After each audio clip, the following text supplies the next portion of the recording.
great to be here with you. If excellent customer service was so easy, everybody would do it. If excellent customer service were so easy, everyone would do it. We've got books, we've got blogs, you've got speakers that are telling you all the time how great and easy it is to provide excellent customer service. But again, we're constantly reminding our organizations of why we have to do this, of why we have to get better at this. And that's what I want to spend some time with you today. Here's my takeaway from what I've been sitting in the back for about an hour, and we were talking a lot about quality codes. My definition of a quality code is a referral. My definition of a quality code is someone who says, you did a great job, I'm coming back. I want to make sure that my grandfather and my grandmother and my aunts and my uncles and everybody else goes to the practice that you're involved with. And that's what you want. So this is going to be a little bit of a shift your mentality for a little bit, because you have just been given a bunch of data. And as I sat back there, I was going, good gravy, these people have an incredible amount of work to do by putting in one code to get your, but I mean, there's a lot of stuff. There's a lot of stuff going on. So I want to take this hour and have you disconnect a little bit, if you will, from the day-to-day minutia, and I want you to think about your staff, I want you to think about career growth, I want you to think about succession planning, but I also want you to think a little bit about the customer service. And yes, the technical part of your job is important. And yes, filling out the codes and the paperwork and the Medicare, it's difficult, I know that. But if we can take a little bit of stuff from a customer service perspective and really put it into your practices, how much easier will everything become along the way? Now, like was mentioned, I worked at Disney for 13 years, but I'm not here to cram Disney down your throat. All right, Disney does some things very well. Disney does customer service very well. But there's some things that they don't do well. So I want to make sure that we're clear. Now, who has never ever been to Walt Disney World in their entire lives? All right, this is very sad, but true. You're the first name that I saw. And what is your name? Samantha? I still have connection to Walt Disney World. So because you have never been there before, I do have, hang on, here, hold my tie. Hold that, all right. Where'd it go? I thought I may have given somebody else. There's a business card. Oh, here it is. It's the phone number for the Disney reservation system. All right. So you call that, and you'll notice it's not even a toll-free number. It's a 407 number. But there's a lot of people who haven't been to Disney. There's a lot of folks. But let me tell you, why not take a few lessons and try and apply them the best you can? And that's what we're going to talk about today. Again, I worked there for 13 years. I loved it. I loved every minute of it. I loved learning about leadership and trying to figure out how you can pay people minimum wage and still have them give great customer service and have them buy into the product and have them buy into the magic and have them buy into that. So everything from, and by the way, real quick sidebar here, ladies, the other picture on the left is when I was in college.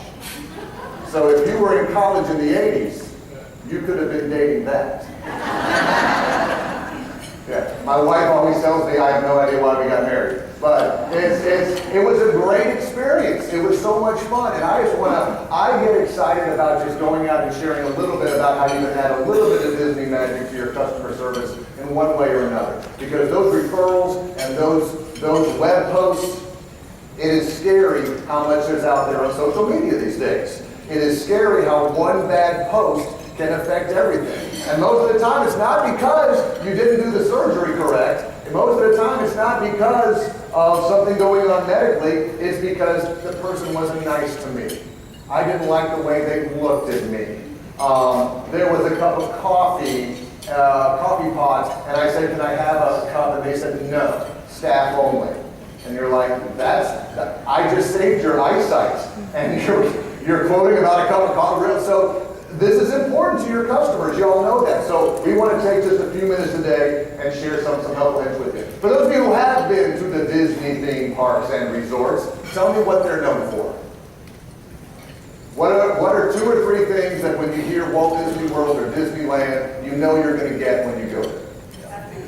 It's magical, a smile, and good customer service. What's that? A great experience. Clean, very good. Okay. And that's what we're talking about today. Companies pay tens of thousands of dollars to have Disney come to them and say, you want to be good? Keep it clean and make it friendly. And you're like, I can't believe I paid for this. You know, because anybody can say this. It's the application of getting your staff and your doctors and your practice administrators to buy in on a daily basis to make this happen. Keep it clean, keep it friendly. You can do that. Walt Disney once said, you can design, create, build the most magical place in the world, but it takes the people to make it a reality. And not just the technical skilled people, it takes the customer service skilled people as well. You can have the best practice with the best doctors and the highest ranking and the most surgeries and every of this, but if you have the rudest staff who don't care and aren't building relationships, it's not going to last. And again, I like Universal Studios. I like SeaWorld. I like Six Flags Over Georgia. I live in Birmingham now. The closest I have is Six Flags Over Georgia. I have a hard time enjoying Six Flags Over Georgia because I like the roller coasters. I like having fun there, but I'm always like, you're not smiling. You're not, look at that person leaning. And my wife's like, if you're going to do this all day, we're not coming back. I'm like, that person's shirt is not tucked in. And she's like, we're going home. Because I can't be with you like this, but that's what people are looking for these days.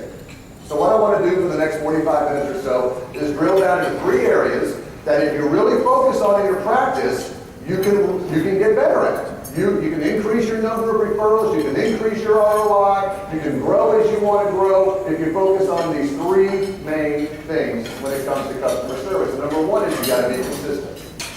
You've got to be. How many here have more than one branch? More than one place where your organization can go? Right. Vision America, we're all over the place, other companies, other sites. You've got places you can go. Are they getting the same experience at the Coleman area that they're getting in the Birmingham area, that they're getting in the Mobile area? Is it a consistent experience?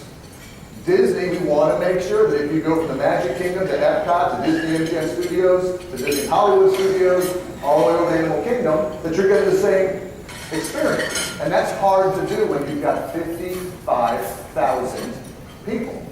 Some of you have 60, some of you have 80, some of you have 10 to 12. So it shouldn't be as difficult as it is at Disney, consistency. Number 2 we're going to talk about is connections. In customer service, you have to make connections with your customers. Some of you don't like that. I want them to come in, I want to fix them, I want them to go. We don't want to see them again. Trust me. But if you build a relationship, some type of connection with your staff and with your customers, you'll end up coming out on top. And the third thing is creativity. How can you be creative? I heard the speaker before me talking about creativity in your coding, creativity in your billing, creativity in things that you have to do. The same thing goes for customer service. What are your competitors doing that you're not doing? What are they offering to their customers that you're not offering to your customers? And let's figure out what that is. Let's be creative. Let's go above and beyond. And let's bring people in. It's very important. So are you ready? Say yes. Let's get going. Consistency. When Disneyland opened in 1955, Walt was a stickler for details. The reason he opened a theme park in the first place, who has been to Disneyland, by the way, out in California? I mean, that's the big thing right now is Disney World is bigger. Disneyland is where Walt was. You know, there's always this little internal struggle going on between the cast members who work there. We were first, we're bigger. We were first, we're bigger. And both of them are great in their own way, but Disneyland is the original. Disneyland is the first. And Walt was big on the Disney look and the Disney cast members, and this is from the original 1955 cast member handbook. I'm just going to read it to you. It says, you were selected to work here because we feel that you're the kind of person who can pack up your troubles and your prejudices and leave them outside the Disneyland berm when you enter the Magic Kingdom. You were selected because we feel that you can accept Disneyland as your Disneyland, where you're not just an employee, but you are a courteous, considerate host. We are having our employees buy in on day 1 that this is not a job for insurance, benefits, pension, just to get through the day. You have to buy in that this place where you work, whether it's Vision America, whether it's Disneyland, that you're a part of it. You buy into this. And you leave your troubles outside the berm. And we have employees who have troubles. Okay? We have divorce. We have kids in school. We have the news media that you're watching every night. We have people running over animals on their way to work and crying because they ran over a squirrel and so their day is ruined. And we've got, we have people who are upset because their coffee maker died this morning. And all these things are happening, and we're trying to tell some of you are like, if the coffee maker goes down, we have a serious problem. Yeah, let's not joke about that. We have to make sure that we're leaving stuff outside. That's hard to do. That's hard to do. But from a consistency basis, here's how strict Walt was. Dick Nunes was the vice president of Disney when I was there. He became a VP emeritus. He was one of the first attractions managers out of Disneyland. And this is back in the day when Walt would walk around the park. So Walt would walk around Disneyland, and he came one morning to the Jungle Cruise, and he showed up. He's like, I'm going to ride the Jungle Cruise. So he hops on the Jungle Cruise. Dick is like sweating because he doesn't know what he's going to get. Goes all the way around, comes back, and he asks Dick, how long is the Jungle Cruise ride supposed to be? And Dick says 7 minutes. And Walt goes, I just did it in 4. Fix it. Why are people getting a 4-minute experience, some getting a 5-minute experience, some getting a 7-minute experience? Because there's different people driving the boats. So he worked and he worked and he worked because he knew that in a couple of weeks Walt was going to come back and check him again, and he did. And Walt went on it. And Dick tried to stack it because he knew when he was going to be there, so he put his best cast members on the boat, and Walt wrote a couple of them, and Walt didn't say a word when he got off. He just walked by him and did this. And kept walking. And Dick said that was the best thumbs up I've ever gotten in my life. Because Walt wanted to be consistent. He went through and said, I couldn't tell the difference between the hippos and the zebras because we were going so fast. Consistency makes a great guest experience. Consistency is what your customers are looking for. And you can be consistent by this. And I know you had some talks yesterday about hiring and about getting the right people and the right jobs. And this is what Southwest Airlines does. This is what Ritz-Carlton does. This is what a lot of organizations do, is they hire for attitude and train the skill. Okay? Now, I'm not talking, so all you doctors are like, that's dumb. I really think you should. I'm not talking about highly skilled. I mean, no one goes to the Southwest and goes, I want to fly a plane. And they go, you look happy. Congratulations. Here's the keys, We're not talking about that. What we're talking about is no one ever does this at Walt Disney World. Okay? No one ever walks into our casting center, goes to the HR that's shaped like a castle, going in for the interview, walks up the ramp, and what's your name? And Ashley looks at me and Ashley goes, welcome to Walt Disney World. Where would you like to work? And I say, I am a popcorn expert. I have been scooping popcorn for 10 years. I've done it at Six Flags over Georgia. I've done it out at Magic Mountain in California. I've even done it at Carowinds. I had to quit my job at Carowinds. Ask me why. Because they went from Orville Redenbacher to Jiffy Pop. I am not going to work in an organization that does Jiffy Pop. And no one does that. No one does that at Disney. At Disney, when you walk in, we go, do you like kids? Can you handle conflict? Are you friendly? Can you work weekends? Do you like? And then if you're good and you fit the culture, we go, bam, you're hired. I can now train you how to do.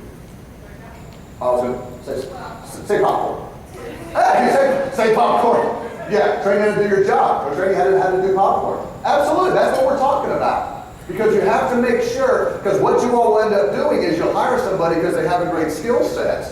Where's my person who said you earlier? You'll hire somebody who has a great skill set, and then they won't fit your culture, and so you'll start calling HR or your practice administrator and going, can you get them trained?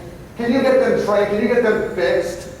And they're like, well, you're the one that said we should hire them, because they just don't. In fact, there's someone in your office right now that no one likes, that shouldn't be there. So let's all take a moment. If they're here right now, let's all point to the person at your table who really should not be. Okay, I'm glad no one did. There's a few people pointing at doctors in the back, so we want to be real careful with that. But that's what we're talking about. We're talking about being consistent. It's a simple product. Walt Disney once said, keep the attractions properly staffed. Never let your people get sloppy. Never let them be unfriendly. That's what consistency is. It's the follow-through. And this is where I understand where your disconnect is, because there's so much other stuff going on. There's so many codes and so much paperwork and so many numbers to hit and so many this. Hey, we can't take 5 minutes to look at consistent customer service. In my opinion, you better add it to the list, because the amount of competition and people will leave you at a drop of a hat these days. Some of you don't go to certain retail shops or restaurants or places like that anymore because of the way someone treated you. And so that same thing could happen to your practice. Now here's how big Disney takes consistency. They don't do this anymore because it was a cost-cutting measure. But when I worked there, this got hit by the accounts, unfortunately. But when I worked there, every manager who was in a non-on-stage position, finance, accounting, HR, healthcare, anything like that, the nurses, they had to have what was called an in-costume experience. It was not negotiable. All right? So everybody had to have, and I'm not breaking the magic for some of you who are like, I didn't know. But yes, you're like looking at this going, I didn't know. Okay, that just scared me. So what they do is they do an in-costume experience. You're like, Pete, that's probably 30 minutes, right? No. That's an 8-hour day. You start off, you go to the location, they size you for a costume, they then teach you how your character is going to walk. Pluto walks different from Baloo, who walks different from Goofy, and you got to learn the walk, and you get signed off by a character expert. Then you have to learn all the different movements. How do you do it? Then you have costume training practice where you put it on. Then you take lunch. Then you come back after lunch, you have to go through autograph training, where now you got to sit for 2 hours and learn how to sign the name of the character, because little kids will walk around and go, why does yours say Pluto and my Pluto says blah? And you're like, well, because, so there's that. And then when you get through all of that, from 3 o'clock to 3:15, you get one 15-minute set to go up and experience that. Then you come back down, you defrock, you go through all the stuff, and you say to yourself, I'm glad I don't have this job because it's hot, but it makes you realize they do it for the main reason to make sure you know. You have to experience whether you're in finance, accounting, payroll, budgeting, you have to know that this is your bread and butter. But I always look at it from a training perspective, the labor dollars, the time, the hours that they would put in, because they want you to understand consistency. This is important. You can't break up the consistency. Every single snack has to have these little guys at the end. The eaters have to go on exactly right, the right amount of everything. Now, you're like, what about the Disney Magic? What about changing things up? Well, they have another program that they do where it's called cross-utilization. And what cross-utilization, I recommend you all work at this, is you take somebody out of their current job and move them to another job so they can learn something else. So as a manager, the week of July 4th, the week of Christmas, and the week of spring break, you had to work in a theme park. You had to. You had to work in a theme park. It was so busy, you had to get out there. So over my 13 years, I did, close to 100 of these because I would pick up multiple shifts because I love it. So I was assigned one time to Toy Story Pizza Planet. And they put me in the back and they said, Pete, here's what you're going to do. Here's a box of pepperonis. Thousands of pepperonis in a box. Put on your gloves. When the little things come out, you put 6 pepperonis on each pizza. Throw it through the thing. We'll then sell it for $12.95. Okay? So we're going through. So for the first 15 minutes, I'm all six pepperonis. Then I want to add some Disney magic. I better put a 7th pepperoni on there, make someone's day. 7th pepperoni. Then I start making little Mickey heads. 3 Mickeys here, 3 Mickeys there. So now these things are coming out like triple pepperoni.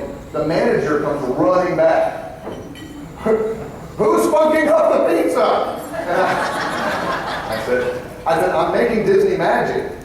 And she said, no, you're not. What you're doing is everybody outstairs is unhappy because why? They're paying the same price and someone's getting more pizza and all this. So I was like, so 1, 2, 3, 4, 5, 6. I went back to that for 3 more hours. But that's important because you want your guests to have a great experience and they'll talk and they'll compare. So you got to make sure you do it right. Disney also has what's called quality standards that really help with the idea of consistency. If you're going to make a decision You follow this and you will not get in trouble. If you follow, and you all should buy into this, I'm sure safety is first in the healthcare world. Safety first, then courtesy, then show, then efficiency. And by show, we mean don't break the show. All right, safety, courtesy, show, and efficiency. That's important. So if I'm working in the theme park, and I'm like, sir, get your child out the trash can. Sir, sir, he's about to fall. Sir, don't do that. My boss isn't going to come to me and go, you yelled at the guest? Because what I'll do is I'll go, no, according to Disney's quality standards. I would say, I wouldn't say it that way, but I would say, please don't fire me. But safety, then we can do those things. Your employees have to know what's the non-negotiables. Where do you go? How do you make decisions? When you have one customer yelling, do they know who to go to versus somebody else? What are they empowered to do? Because that breaks consistency, but you have to treat each employee individually. And that's why I love these. Okay, these are Disney's guidelines for guest service. They're in your workbook. You don't got to write them down. They shouldn't be yours. These should not be yours. But you should have some. You should have some non-negotiables. And let me tell you why this makes you laugh. Look at that. Can you believe that we have to train people to do this? Hey, make eye contact and smile. But the reason why it's written down is that if it's not written down, it didn't happen. It doesn't exist. And so we can go to all of our employees and say, you were taught on day one that these 7 guest service guidelines are non-negotiable. And if I see you not smiling and I see you not making eye contact, then I can coach you, give you feedback, discipline, do whatever I need to do to change that behavior. That helps in keeping the employees consistent. Because you got some people who don't do this. You're like, I don't feel like smiling today. I don't feel like it. My coffee maker didn't work this morning. I'm unhappy. I'm sorry, it's in the non-negotiable. I mean, and this may even be in your new hire packet. It could be your new hire orientation. It could be maybe in your recruitment. These are things that we stand for, but besides the great literal eye health stuff that we do, we also expect you to make eye contact and smile. We expect you to greet and welcome each and every guest.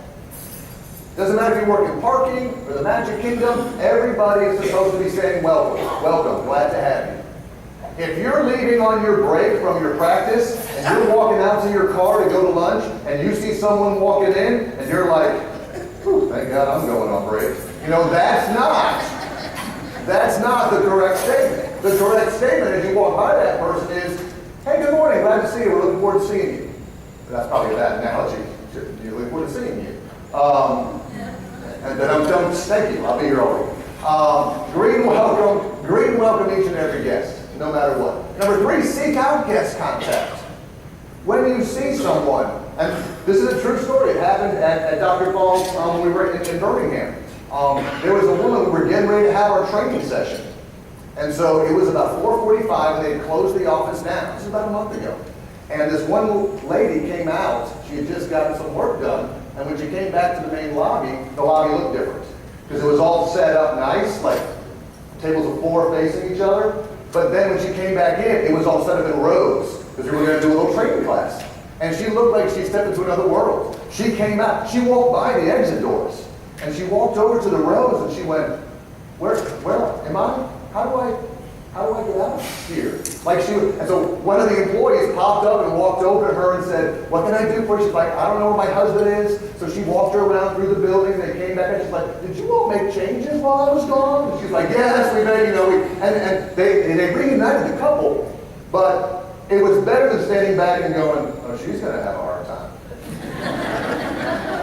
She'll be wandering for a while, won't she?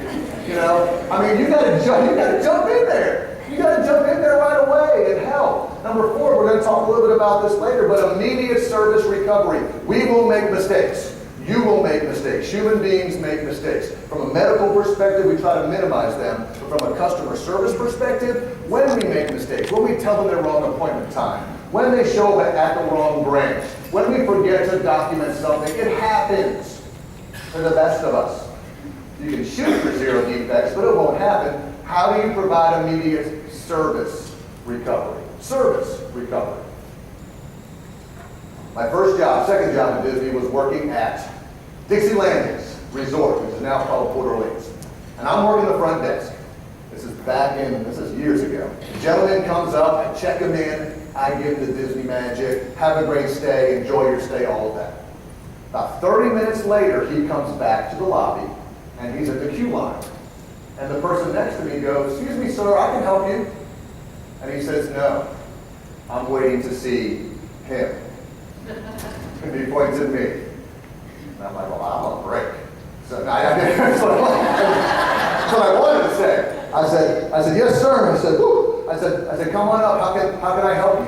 He's got something in his hand. Man, and he walks up and he goes, "I just checked into my room, Pete."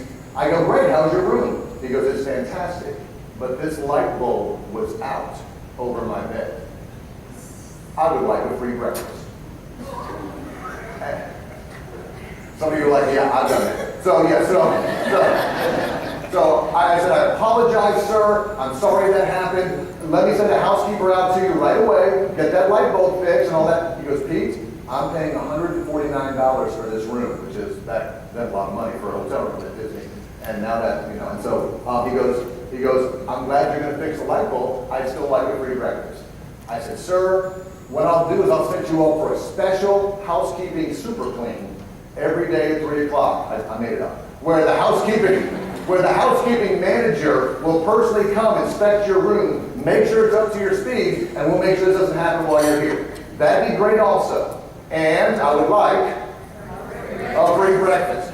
So I go back to my supervisor, I tell him the story, and I said, "This is ridiculous. We can't just that light bulb could have popped out, he could have broken it on his own, it may even work. I don't know, let's not do this." And my supervisor goes, "You need to give him the free breakfast." And I said, "Why is that?" And he goes, "Well, if you say no, he's going to come get me. And if he comes get me, I'm either going to give him the free breakfast or I'm going to say no. And if I say no, who is he going to want to talk to?" And I said, "Spencer, the general manager." And he says, "And if I call Spencer on Saturday morning and say, 'This man wants to talk to you about an $8 breakfast,' what is he going to say?" I said, "That's a very excellent point." So my point is not, and by the way, those of you going to Disney in the upcoming near future, please don't try that. But we started with service. You start, can I call you and double check on you? Can I walk you to your car? Can I set you up and do something for you right now? Start with service, because that's what gets people's blood pressure down. What can I fix from that before they start asking for all these sort of other things you may be able to do? Number 5 is simple body language. It's tough. I know some of you are in reception areas all day, you're walking around all day, but just be careful. Disney is big on no leaning and the way that you look and the way that you carry yourself, very important. Number 6, the magic is important for us.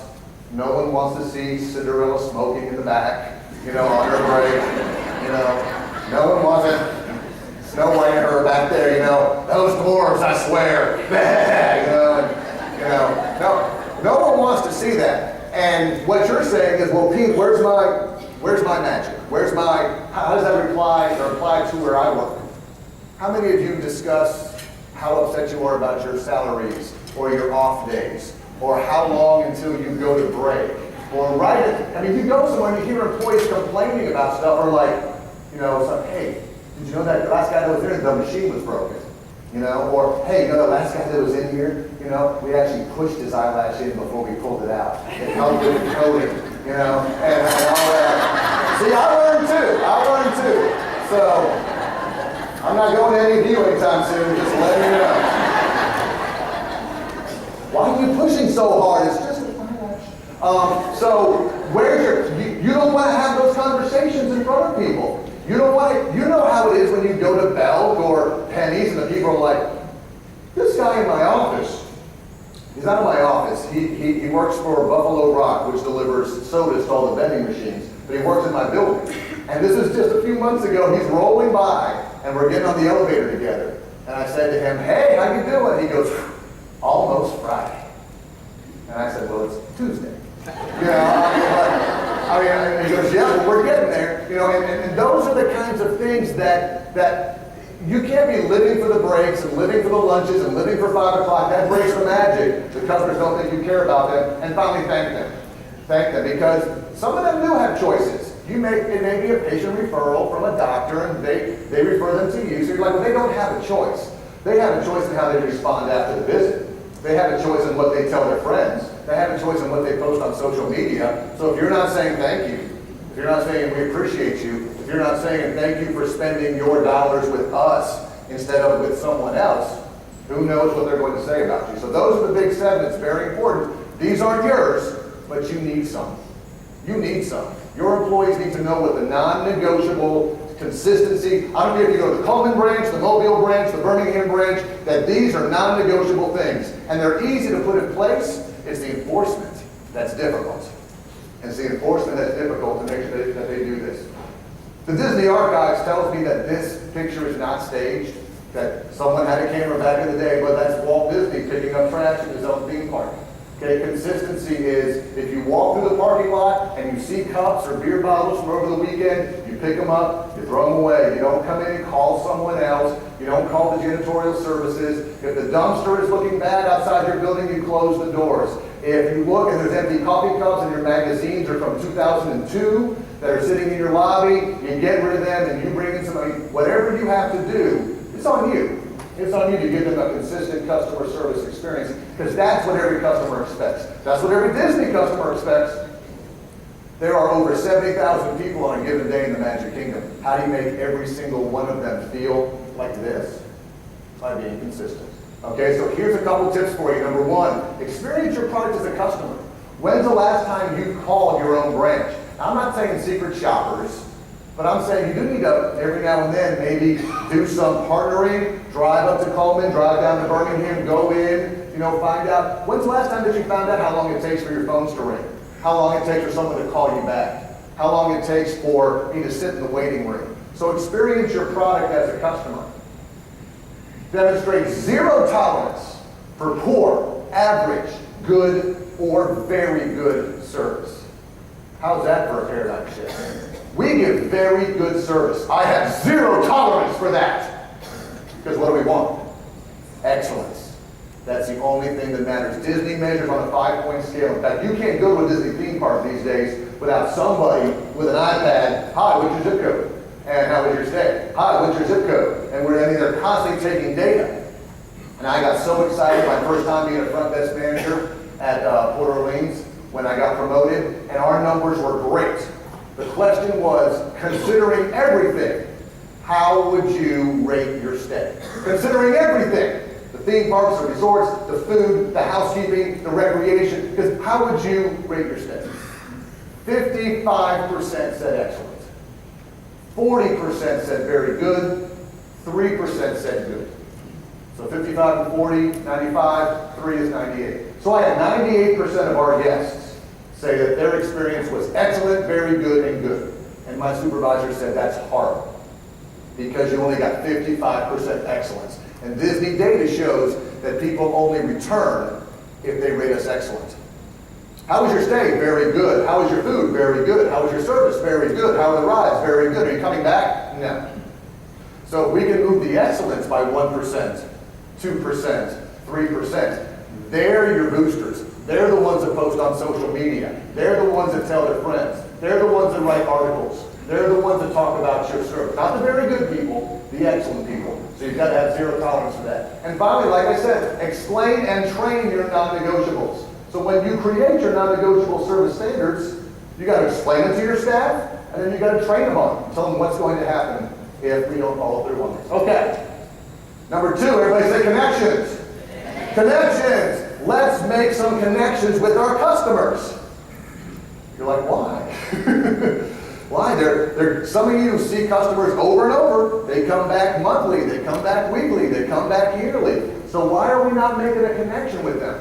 This is Disneyland. I know a few of you are going to Disneyland soon. There is a castle at the end of Main Street. But it's right back there. That's one of the things we also make fun of. We're like, that's not a castle. This is a castle. But when this opened in 1955, one of the big things that happened was that there were no offices behind Main Street. Now these are all gift shops and facades in Disneyland, and when it first opened, there were plans to put offices in there. And Walt made the decision not to do that. And all the managers were coming to go, where am I going to do my work? How am I going to get, you didn't make me an office. And he said, I don't want you in your office. Where does he want him?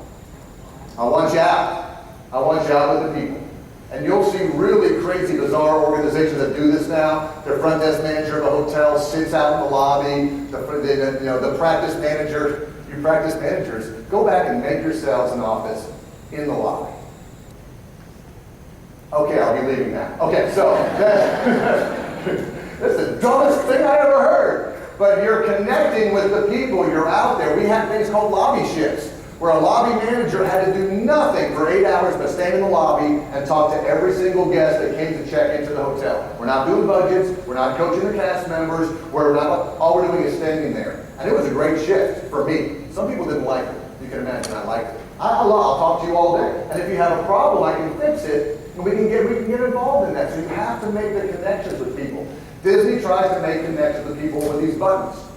You can get a button for anything these days.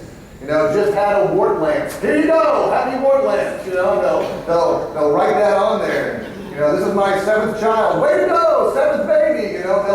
They'll put anything on a button so that when you walk around the theme park, people are like, hey, you had a wart lamps. Way to go. Congratulations. Or, whatever it is. But that's kind of exciting. What do you do for your customers to make them feel like they're not just a number? How are we connecting with them? We do thank you notes. It's not bad. We send out stickers, maybe. Not bad. We give the kids lollipops when they come in. Not bad. But you've got to do something because they have to feel like you want them to be there if you want to be a very high customer service expert. Here's the guest experience cycle, and it's so simple, and it's so easy to understand, and you have to utilize this. Anticipation, the welcome, the experience, the farewell, and the savoring. So here's what each of those means as you're making connections. One, the anticipation. If you're going to Walt Disney World, we're going to bombard you with emails. We're going to give you a countdown clock. We're going to send you magic bands. We're like, it is coming. You're about to drop a lot of cash with our company. And we're excited about it. We are fired up. And so we're sending you all this stuff. What can you do to make anticipation work for your organization? Pete, we're in healthcare. This will never work. What am I going to do? I'm going to send a letter to them that says, hey, congratulations. We're looking forward to your punctual occlusion that's coming next week. Hey, only 2 more weeks till your corneal hysteresis comes. Get excited. So you're like, I can't do this. What you can do is when you send them reminders, we're looking forward to seeing you. We're excited about taking care of you. We put your health care needs first above anything else. We've got a new surprise when you arrive. You put a new fish tank in the lobby. I don't know, but one of you doctors has a fish tank thing. So you put a fish tank out there, and all your little things say, come see what's new. Can't wait to see you. And you're like, it's a fish tank. No, but, what's going to get them excited and make them feel this? This isn't important to me. Yeah, it's part of it. It's part of it. Then comes the welcome. How many of you have a front desk staff or an organization that when they go on break, we throw somebody else out there? Somebody go cover the phones. Somebody go cover the front desk. That's the last person that should be out there doing that. Name. Sit down. We'll be with you in a while. That's my way of saying welcome. You have to make everybody feel not like I forgot you were coming. Oops, we missed. We knew you were coming. You're here. We're glad to see you. Then comes the experience. Doctors and staff and nurses, this is where you come in. This is what they're paying for, but it's also customer service. The whole experience, the bedside relationship, eliminating the fear, all these dumb questions that they ask you over and over and over that you answer like it's the very first time. Is this going to hurt? It is now. You have to give them the best possible experience that you can. I love this picture because this is from opening day in 1955 in Disneyland. Can you imagine seeing Mickey and Donald like that? Like, you know why there's no kids around them? Because they're running. They are running away. Like that crazy? That's crazy. All right. Then comes the farewell. Again, this is the thank you. This is one of the core service standards. And these are not made up photos.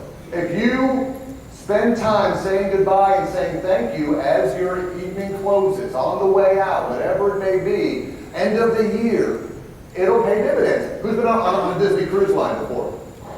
Disney cruise. It's fun. You're ready to go, and do you see these guys and ladies at the bottom as you're, they want to go inside and go home. And it takes a long time for that boat to get out of there, but for like 10 minutes, they're like, I absolutely hate all of you because I have to stand here for 10 minutes. I know, I hate them. I know. Thank you. I got so much work to do inside. I do. But again, it's part of the farewell. It's part of the now. For that case, it might fall to the arrival because you're getting there and they're sending them off. But just to prove it, I was at Disney a few months ago at a conference and I was leaving the Magic Kingdom. I said, let me take my video to make sure that this is actually happening. So let me see if it'll work here. Yep. So here's the park. And I turn my camera and take a look at this guy. Here's going to wave at us. Have a good night, he says. Then the train hasn't been running for 2 hours. The train stops at 7 o'clock at night. But they keep the train cast members up there for 2 hours, waving goodbye and saying, adios, see you next time, thank you for coming. When again, they should be, the train is closed. Why are they doing that? Because there's value, there's ROI in making people feel like they're important. Thank you for spending $4,000 of your disposable income with us today. We appreciate it. My 401k appreciates it. My kids' college appreciates it. Thank you. Thank you. This is what we're looking for. And then the last one is savoring. Now, some of you look at this and go, savoring. That's my vision of savoring when you get home. And Mickey's like, oh, thank you, But, where'd you go? No. I'm talking about savoring. Do they go home and everybody asks them, how was your experience with Vision America? Or how was your experience with them? And if they're savoring it, they're going to go, it was great. It was awesome. Nicest people I've ever come in contact with. Super friendly, efficient. That's what you want. That's the savoring. And you're like, this can work in different organizations. This is a company that I work with in Birmingham that does websites. And I was talking with him about this concept. They build websites for nonprofits. And so they got this whole model about how to build websites. But look what he did. He took this Disney guest experience and tied it into selling and closing the websites, and we build and launch the websites, then we take care of the customers. So it can cross over industries. It can go into healthcare. It's not that hard to think about, well, how do we make them anticipate coming? How do we do the welcome, the event, the goodbye, the savoring, all that kind of stuff. That's an important part of the guest experience cycle. So here's your tips. Here's your tips on connections. Number one, how many touch points do you have with customers? How many touch points? How many emails? How many phone calls? How many welcomes? How many follow-ups? How many touch points are there? And are you measuring those to see if you're making a connection with people or not? Are you doing that? And then when you find out, share that with the team. You know, we're only touching a customer twice or 3 times. We send them a thing that says, don't forget, you've got an appointment, they come in, we fix them, they go home. Why aren't we touching them 3 times, 4 times, on their birthdays, on their anniversaries, when they got a newborn? You guys are collecting so much information on these people. Let's use that to see if we can make a connection with them. I mentioned this, make sure you have the right people, the right roles. You can't make connections with people if you hire the wrong people, you haven't trained them, or you put the wrong people in the true customer service areas. And the last one is you have to encourage one-on-one and multi-dimensional relationships. You have to let your employees know that if they go to Walmart and they see one of your customers, they, by golly, better go out of their way to say hi to them. Where do I know you from? I don't know. You work at Vision. I mean, let's make those connections. So they're like, you're not going to believe who walked up to me. I was at Walmart, and the person remembered me. I was at Publix. So you have to encourage that. Employees won't do that on their own. They'll just walk by the person and go, you got to tell them, I'm going to reward you. You let me know you do this, and you connect with them. Hey, aren't you coming in next month? How's your glaucoma? Oh, it's bad. Oh my word. It might be glaucoma with diabetes that I'll put a separate coat on later. I'll go back and see see you later. You got to make those connections. You really have to. All right? Number 3, everybody say creativity. Pete, we're in the healthcare industry. We can't be creative. We're going to tell them welcome. We're going to tell them good job. We're going to tell them we love you, and that's it. I've got too much other work to do. You have people on your staff who are being underutilized. You have people on your staff who are yearning to think of something fun and creative to do. And they're coming in every day doing the same monotonous inputting and coding and billing and welcome and phone. And you're like, you don't seem engaged. You don't seem excited. And they're like, yes, because I hate you with every ounce of my being. Because I want to do something. We got so many things we can do. I've got an interior design background. Let me rearrange the lobby. You're like, we've had this lobby like this since '05. You know, I don't want that. No, let them, what can they do to be creative? All right? Now, here's something interesting. This is called plussing it up. All right? When Walt opened Disneyland in 1955, the very first year, he said, I want to do a Christmas parade. And the accountant said, how much is it going to cost to do a Christmas parade? And he said, $350,000. And they, of course, said, no. Because why would we do that? They're already in the park. We've already got them in there. So why are we going to add extra? And Walt said, that's the point. We should always be going above and beyond and giving them a little more than they expect. Y'all are from the South. Y'all know what lagniappe is. Lagniappe? A little something extra. 2 of you know that. Okay, a little something extra. All right, that's what plussing up is. Giving your people a little something extra. I don't care what it is, but letting them be creative. You don't have to put all the flowers out there in the shape of Mickey, but they do. You don't have to do this thing where it's one more Disney day and you come back and let people come for free, but you do. You know, there's all kinds of neat things you can do creatively. If you haven't been to Walt Disney World in a while, it's very creative in customer service. Some of you might say it's creepy. But what we can do with the magic bands now, and track you, and do all... Track you. that was the chip in my neck talking. No. It's not track you. You can get your hotel room and your key, and you can charge stuff, and it's all cool. And here's the next phase, and this is where it does get creepy. The next phase is this. Some of you have little kids. You're going to take them to go see the characters. And you walk in to see Cinderella. And the kids, beep, they do the little thing and they walk up. And Cinderella goes, ah, Susie. And the child goes, she knows my name. She goes, how are you? How are things in Alabama? Ah, how did she know that? How was your ride on Big Thunder Mountain? I see you just went on that. And then the kid starts going, ah! You know, ah! Because there's going to be a monitor that's going to show the characters all the things they've done during the day, so Cinderella can just be like, hey, and you've made this great. Now some of you are like, I'm not going there ever again. That's not, but that's creative. That's extremely creative, and that's what the guests want. How do you raise the bar? How do you go above and beyond? Okay, you don't have to put icicle lights on there, but we do every Christmas. That costs extra money, but it's creative, it's exciting, it's something different. Now, when I worked there, everybody came in through the main entrance. So you came in with the guests. Now, there's some back roads to get in. For the most part, most cast members go in the same entryway as the guests. Well, there's nothing worse than coming to work like at 7 o'clock in the morning and seeing trash on the sides of the roads.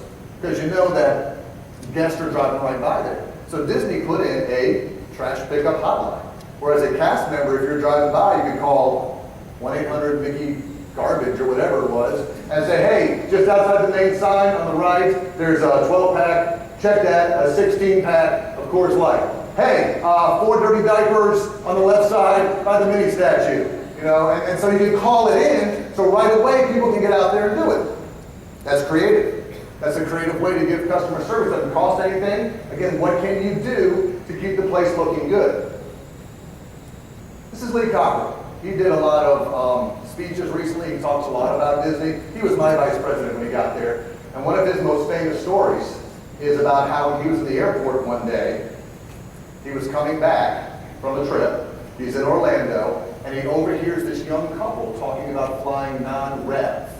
Who knows what non-rev is? It means that you have friends who work in the airline industry, so you get to fly at a low cost. But there's certain rules and regulations, such as you have to wear certain regular pants. Well, I mean, everybody has to wear pants, but you have to wear dress slacks. You can't wear jeans, all that kind of stuff. So he overhears the guy, and they're like, we're going to miss the wedding. He didn't pack the right pants. The flight's going to leave in 20 minutes. And Lee says to him, hang on a second. You can have my pants. And the guy looked at him and said, what? He goes, we're about the same size. You can have these pants, and then just mail them to me when you get back. Went to the bathroom, they exchanged pants, went out, and this guy who got his pants wrote a letter to his CEO, who used as a training model, who was like, why aren't we giving away our pants? We should, this is what Disney does. Why aren't we giving away? Now, I'm not saying I want y'all out there doing that, but that's the simple Walmart example. Why aren't we going above and beyond? Why aren't we being creative? Why aren't we treating every single customer like they're important? We have custodial cast members whose job it is to clean the throw-up up and clean up bathrooms. That's their job. Empty trash cans, clean up bathrooms. That's their job. They don't have a lot to do from 9 to 11 in the morning. So let's not waste that time. Let's get them out there playing games. Let's get them out there waving. Let's make them do little art, chalk art. When is the downtime in your organization? And the answer is what? Never, thank you. Okay, so when is the downtime in your organization? Every now and then where people are like, yeah, I could be doing coding, I could be doing this, or let's bring in some balloon animals today. Let's keep a stack of balloon animals in the back. There are 4 kids out here who are waiting for their grandparents. Let's do something creative while we're here with them. Let's break out a game of Sorry. Because the Disney model works. If you take care of the kids, everything else falls into place. Okay? They can have the worst experience with you back there, but when they come out and they see their kids who are waiting, having fun, you're good. You're golden. All right? It's very simple. So here's your last 3 for creativity. Explain and train around service recovery. If you want to get creative, service recovery is the way to do it.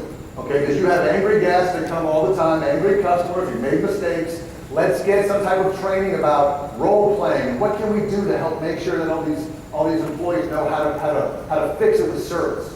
All right? Research and improve